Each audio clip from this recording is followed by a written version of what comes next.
Welcome, brave souls, to Fear File Chronicles, your one-way ticket to spine-chilling stories and terrifying tales. Tonight, we'll be diving into the darkest corners of the human mind with the story, The Everyman, penned by the twisted mind of a talented yet sadly unknown author. Together, we'll explore the unexplained and face our deepest fears. But before we begin, if you enjoy trembling in terror, be sure to hit that like button. Share this video with your fellow fear fanatics and subscribe to our channel. Don't forget to click the bell notification so you never miss an eerie episode. Your support truly means the world to us, so feel free to leave a comment below to join the Fear File Chronicles community. Now, without further ado, let's unravel the mysteries of the unknown together as we delve into tonight's fear-inducing story, The Everyman. Dim the lights and prepare yourself for a chilling journey into the Fear File Chronicles.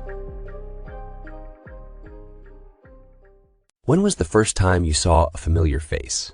No, I'm not mad. I know that sounds like a stupid thing to ask, an illogical thing to ask. It's a somewhat paradoxical question, but one that I have been left to ponder every day. This question has rooted itself at the core of my existence, the core of my very being.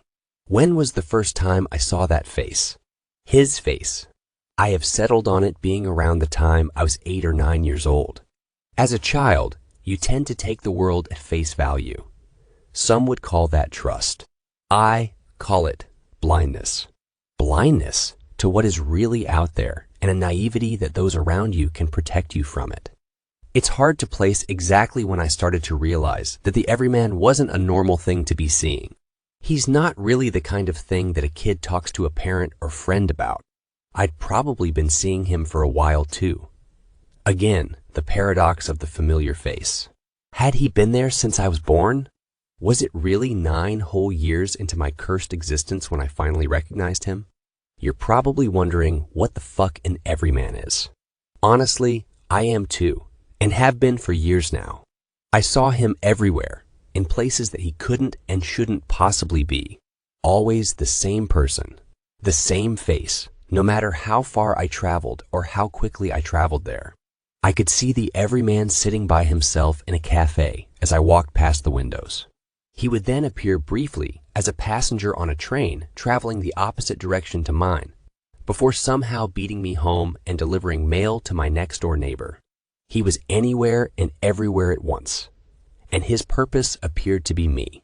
I knew that the Everyman was not supposed to be a thing. As a young child, and especially into my early teen years, I fully understood that someone cannot be everywhere at the same time. I fully understood that many characters in the periphery of my life could not share the same face, the same mannerisms. The knowledge that, despite these physical constraints, the Everyman very much was a thing, perturbed me in a most peculiar way. He only existed on the fringes of my experiences in life, but the effect he had on me was profound. I wasn't sure if I should be wary, afraid, or absolutely terrified, kind of like being approached by an unfamiliar dog on the street. Despite the fact that the tail is wagging and the tongue is hanging out, you can't shake the uneasy feeling that beneath that benign facade, there is something animalistic and unpredictable lurking, something that at the flick of an evolutionary switch could devour you. It was no surprise that at some point, this predicament was answered for me. The absolutely terrified option is exactly what I should have been feeling. I should have been bolting the other direction when that metaphorical dog wandered up to me on the street. The day that answered my conundrum was in my late years of primary school, and I was catching the bus home like I had every day for the past 4 years. As I stepped onto the bus, my heart caught in my throat as I realized who my driver was. It was him, staring down at me as I boarded, his auburn eyes burning into mine. He had never directly intervened in my life before. Always a face on a train, in a crowd walking the other way, or walking his every dog at the park. As I mentioned, I was aware of how he shouldn't exist by this age. 12 was old enough to understand that countless people cannot share the same face. 12, was also old enough to have noticed that he only hung around the edges of my life, like some malevolent vignette on my experiences. But on this day, as the rain streamed down, the Everyman made his first move closer to me. I'll walk," I stuttered, almost falling back off the bus. The Everyman smiled, an awful expression that I could never forget. 43 muscles are required to smile, and in the Everyman's case, I could see each one of them moving individually, robotically, one after the other. It only took him maybe 2 seconds to smile properly, but it felt like all the time in the world. Each muscle contracting in turn, his awful features slowly transforming into a socially acceptable construct, one frame at a time. His teeth were too perfectly white, slightly too pointed at the tips to be properly human. His ears were slightly too small for his head, and one was ever so slightly higher than the other. His hair was matted, damp, and looked like it had been applied haphazardly. His whole awful appearance looked like some demon from the darkest recesses of hell had hastily assembled a human, with the intent of blending in, despite not having seen many humans before. It was slightly wrong, but entirely, consumingly terrifying. I ran, feet slapping the wet pavement, trying to put as much distance between myself and that wretched demon. I knew it was in vain. He was anywhere he needed to be. He smiled at me from a passing Toyota Avalon as I ran, his expression completely unchanged from how he was on the bus. I caught another glimpse as he adjusted his raincoat as he walked, something tucked under his arm.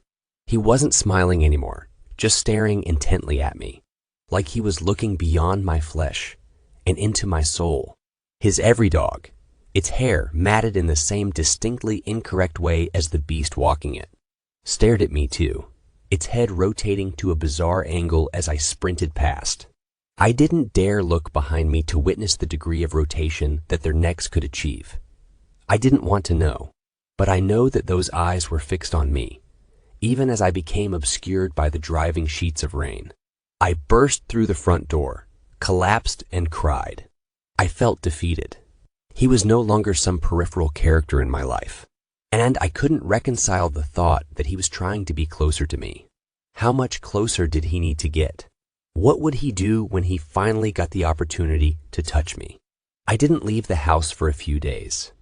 I didn't even have to feign being ill. My pale complexion, constant sweating, an inability to hold down solid food as a result of my consuming anxiety were strong enough motivators to my parents to keep me home. When I did eventually need to re-engage with the real world, I could feel the sweat trickling down from my armpits and feel my hands quivering in my pockets. My eyes would dart around the streets, snapping back and forward from one living thing to the next, looking for those hideous features. Like watching a horror movie, I didn't really want to see him, but I had to watch regardless, had to make sure the coast was clear. He didn't show, not in any meaningful way at least. He would drive past on occasion, eyes more fixated on me than the road, yet managing to navigate the traffic regardless. He would sit in cafes, pretending to drink our human beverages while he stared through the glass at me outside. But he didn't engage, didn't attempt to approach me again. I was thankful, but not complacent. For a few years, he seemed to keep his distance from me, again retreating to the periphery of my life. As I grew older and gained more freedom in my life, I also developed a set of rules for when I saw him, to keep my options for escape if need be. I would stick to well-populated areas, and if I saw him, would make sure I moved with the crowd until he was out of sight. I reasoned that if he had the means to harm me in a crowd, he would have done so that day on the bus. It was up to me to deny him the opportunity to get me alone. I would always memorize my exit routes as I walked through new places, much like how flight attendants ask you to count the number of rows between your seat and the exit row, in the event you need to escape through smoke and debris. In the heat of the moment, I needed the awareness to navigate away without running into a dead end. Never run into a dead end. I also carried a small Leatherman multi-tool with a 4-inch S40V stainless steel blade that I convinced myself would somehow pierce the demon. Good in theory, but I was always going to let my guard down eventually. I'd had a few beers and was relaxed for the first time in months. High school grades had been released, and I had scored highly enough to study science at university. Strolling home from the pub in the summer night air, I let my defenses go. Cutting through the shopping district would save me about 10 minutes. And on this night, I didn't hesitate. I'd made it most the way through the largely abandoned building when I saw him, mopping the floor as the last retailers closed up for the day, his movements as mechanical as they had been all those years ago on the bus. The mop juddered across the same section of clean floor again and again, as he swiveled his head a near 180 degrees to lock eyes with me. Those hateful auburn eyes. The mop still moving, its rhythm unbroken, while its user's head faced directly away. The mop dropped to the tiled floor, released by its demonic user. This is the part where you run away. I bolted. Where are my exits? I sprinted past the bakery and swung left down a corridor. I could hear footsteps behind me, heavy and awkward, like a beast just learning to walk. I dared not look back to see how close he was. I swung right, retracing my steps from before. Wasn't there a cafe there? I was going the wrong way, the dead end way, toward the bathrooms and the loading dock. The loading dock would be locked at this time of night, and I couldn't backtrack. He was there. Fuck. My only option was the bathrooms, which I barged into and practically dove into the final stall. I slid the bolt into the door, as if that miserable scrap of steel would resist him if he tried. Fuck, fuck, fuck. I tried to slow my breathing, tried to reduce my racing heartbeat so it couldn't be heard. Surely he won't come in here. He hasn't tried to get close to me for years. The door to the bathroom opened. Slowly, mechanically, my heart sank. He was here and he wanted me. I fumbled in my pocket, extracting my trusty Leatherman and flicking the tiny blade out. It dawned on me in that moment that 4 inches of mass-produced carbon steel was probably not a suitable weapon for defending myself against an omnipresent threat. But it was all I had. I gripped the body of the multi-tool hard, trying to keep the sweat of my palms from causing it to slip. I heard him enter the room, feet falling heavily on the tiled floor. His awkward gait was magnified by the otherwise silent bathroom, his erratic footfalls echoing off the walls. A terrifying and ferocious sound. I whimpered, struggling to contain my fear. I had never actually heard the Everyman before, I realized. He had never spoken to me, and I had never overheard him in a crowd. Now I knew why he kept his mouth shut around others. That was not a noise of this world. The Everyman wandered closer to the stall I was in, and I could hear his rasping breath. I slumped down in the stall, cowering away from the door. It sounded like he was meters from me, and in moments he would be bashing down that door. There was nowhere to go. Nothing but obnoxiously white tiles. I had finally failed. It dawned on me that I was quite genuinely about to die, and the thought terrified me beyond comprehension. I felt warm urine dribble down the inside of my leg. Some gibberish alien language, presumably relating to killing or eating. He sounded angry, confused almost, like he was arguing with himself. The footsteps had stopped, and besides the awful guttural words that he spat out, there was silence. It sounded like he was fighting with his own tongue to get words out. Each one sounded almost painful for him to utter, like it was a genuine effort to make noise. He spat more of his awful gibberish, and I heard a gob of his saliva hit the floor. I had to do something here. This was my chance. I refused to cower and die in that horrible stall. I could hear his awful rasping right outside my stall door now, only centimeters from the wood. I pried off the miserable little steel bolt, holding the door shut, slightly askew from years of abuse. It wouldn't keep the Everyman out, but it also wouldn't keep me in. It wouldn't restrain 80 kilograms of 19-year-old male, fighting for his life. I braced myself, gripping the Leatherman tight in my right hand. Ram the door, swivel right, stab. Keep stabbing. Keep stabbing until he stops moving or you die. I closed my eyes, steeling myself. I dropped my shoulder and threw my entire body weight into the door. The lock splintered, pieces of plywood spraying everywhere. I raised the knife up in my feeble attempt to harm the Everyman, swinging with fury, hoping to connect. I connected with air. Nothing. I crashed through the door, stumbled and hit the tile floor hard. The Leatherman clattered from my hand, bouncing across the tiles, horribly loud in the confined space. There was nobody there. No Everyman waiting to devour me. No sign of anyone else in the bathroom at all. I lay there for a moment, taking in the silence, before shakily getting to my feet. For the first time in years, I went home and cried. Something had changed that night. He no longer wanted to wait on the sidelines, observing. He was more than capable of approaching me, and he had shown me his voice. He was getting bolder, closer to his purpose, and that was terrifying. Despite this, he was happy to wait, happy to play with his food, torture my psyche, and pervade the little freedom I had left. He had all the time in the world, but I didn't, because something had changed inside of me that night as well. It was time that I stopped running, crying, pissing myself like a helpless child.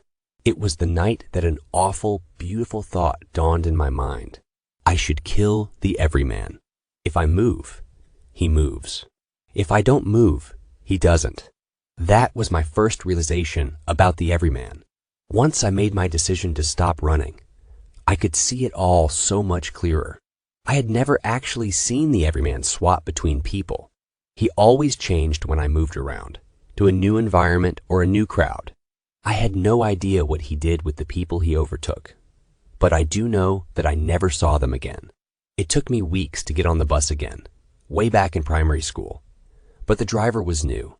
I wandered past the shops again on occasion too, and the night janitor is now an older woman. When I could see him, he would always remain in the person he had chosen, able to see me, able to follow me, but not able to change. When he did change, they were gone. This was his weakness, if a demon could have a weakness. I made the assumption that his physical prowess would be related to the body that he was in. I had never seen him perform feats of strength beyond what would be manageable by the one he possessed. The plan forming in my mind was simple.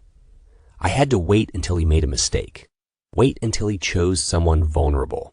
I threw what possessions I had in my car and left town, stopping here and there at quiet little spots, waiting to see who he would take.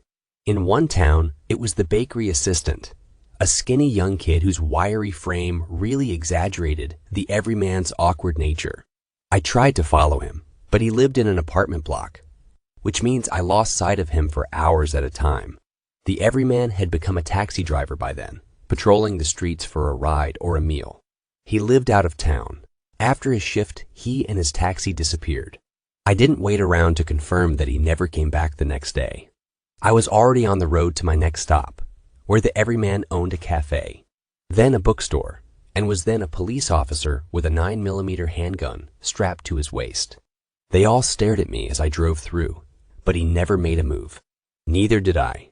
Did he know that he was no longer the predator? Did he care? Was my hunt of him part of his game? Part of his plan to finally claim me for whatever purpose? I left town again, this time for somewhere quieter again. It was after days of this that he finally slipped up, finally made his mistake in his hunt of me. How it would turn out for me, I didn't know, but I felt sure that this was it. My chance. The town was a backwater little place, and the Everyman had chosen from his limited selection. A small, thin, middle-aged man that lived in a house on the edge of a pine forest. He was easy to follow from the town's solitary pub back to his house, and I kept my eye on him all evening. Lying in the grass under my heavy coat, I watched him as he watched TV and brewed pots of tea. Each movement was mechanical, labored. Frequently, his horrible eyes would dart around in the darkness, hunting for something in the inky night. Hunting for me. For once, those horrid eyes couldn't see their prey, but mine could. I lay there on that freezing knoll all night, making sure I didn't lay eyes on another human. I could take no chances.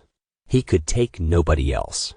When first light broke and the back door of the meager house opened, I was for once excited to see his terrible complexion, those ugly, beady eyes, the cheekbones that were slightly too pronounced, not so much as to raise attention, but enough to be hauntingly familiar to me, the oily graying hair, just starting to lose a bit of thickness on the top, starting to expose the slightest glimpse of a gray scalp, the pointed nose, always with a couple of noticeable acne scars on the left-hand side, that horrible face that I had spent years running from, hiding from.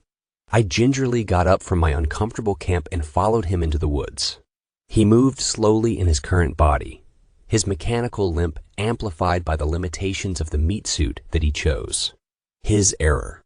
I could hear the horrible rasp of his breath in the still morning air, the same awful noise that had made me wet myself months ago in that bathroom stall, and that has haunted my dreams since. I caught up to him quickly, but he didn't seem to notice me until I was close. He turned, his head swiveling faster than his body, each one of his core muscles seeming to engage separately to rotate his mass around to face me. I was meters away now and closing the gap.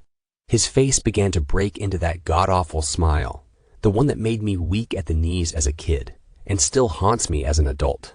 Each one of those 43 muscles straining against their unholy nature to portray a socially appropriate facade.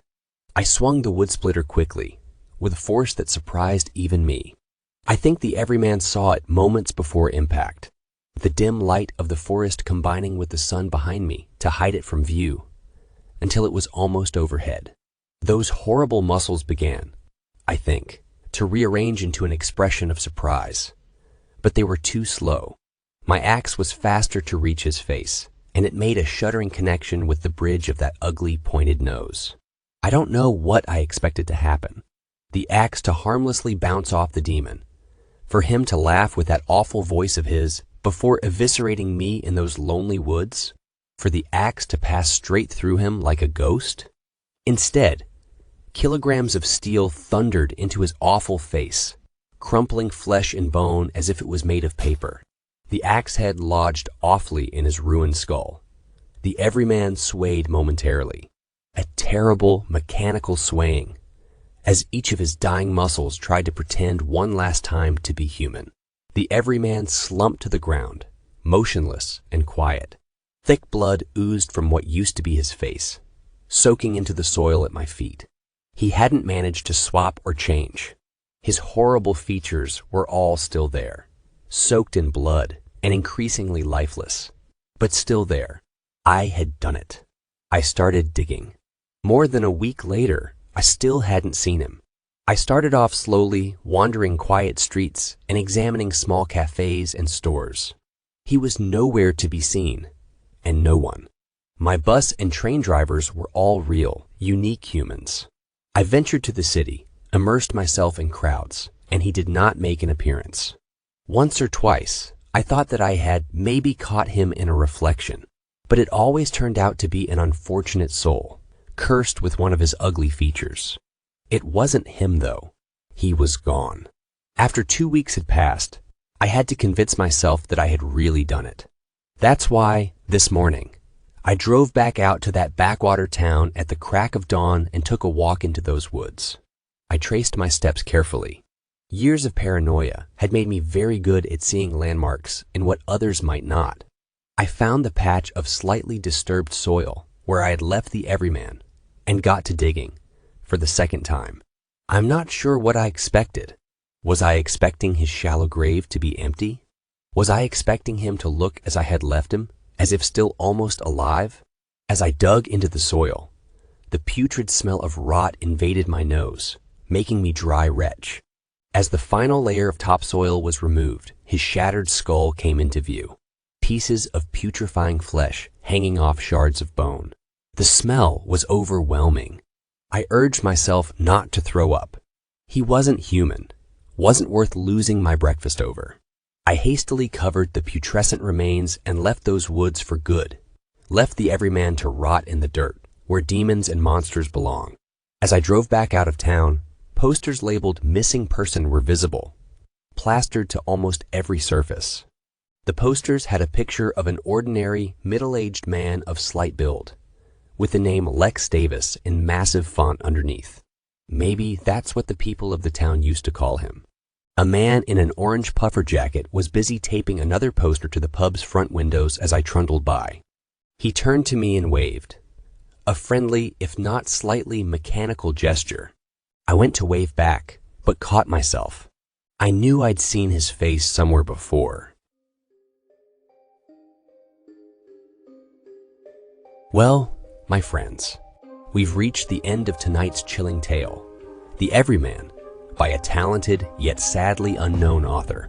I hope you've enjoyed our descent into darkness, and that you'll carry a piece of the Fear File Chronicles with you as you drift into uneasy dreams.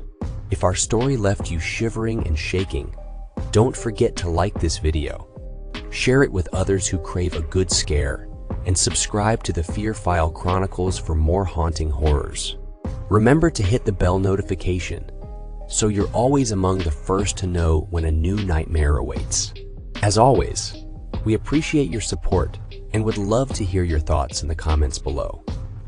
Sharing your fears and frights with us truly means a lot, so don't be shy to engage with our sinister community. Until next time, remember to embrace the darkness, for it is within the shadows that our most terrifying stories are born. Good night, and stay scared.